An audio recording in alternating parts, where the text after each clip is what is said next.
Okay, here we are. I'm going to sew this button onto the fabric that's onto this fabric, and so that you can see again how the button is sewn. I'm going to start from the back. I'm going to bring my needle underneath and I'm going to find the first little hole. There it is, right there. And I'm using a different color thread, which is fine. Hopefully you can see it. I'm going to hold that in place. I'm still holding on to my button. Okay, it's going to move until I get its second or third stitch in. So I sewed into that one hole, it's right there. So I'm going to come down straight across from it.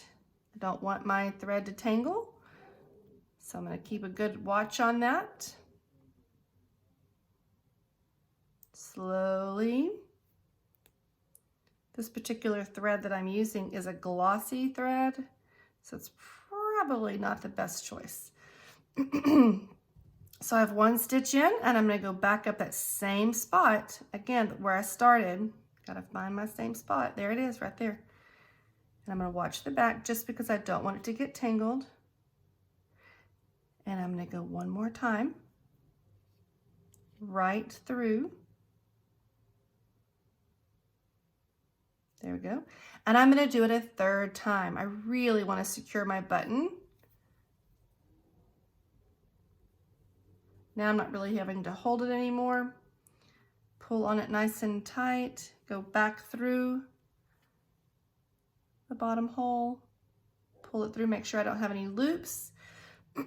Now we're going to go to the other hole. See, now I can go across that way. I'm going to come up to the bottom. Never go over your button because that doesn't even make sense. You have clothing that has buttons on it and the buttons aren't sewn like that. This is actually a really good skill to have. When our buttons fall off of our shirts, you can sew them right back on instead of saying, oh, my shirt's ruined. I can't wear it anymore. Most blouses and shirts that have buttons on them come with an extra button just in case. Okay, I think I've done that 3 times. It's nice and tight. Our button sewing stitches in the back should look very similar to this.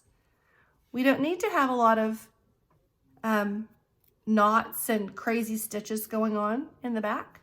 So we're going to do the same thing that we've always done. We're going to come back underneath the last stitch or a group of stitches right there, push that needle right through, and then again back through the loop of thread, pulling it gently, slowly.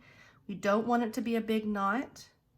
You're going to go up back through the same place you just went. Okay, there's our loop.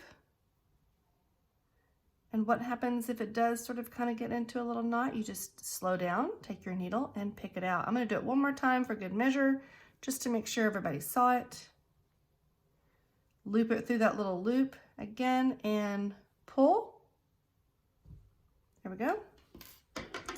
I'm going to trim that off, leaving space for the knot. I certainly don't want that to come undone. Turn it over, it's finished. Now I'm going to sew this one on again.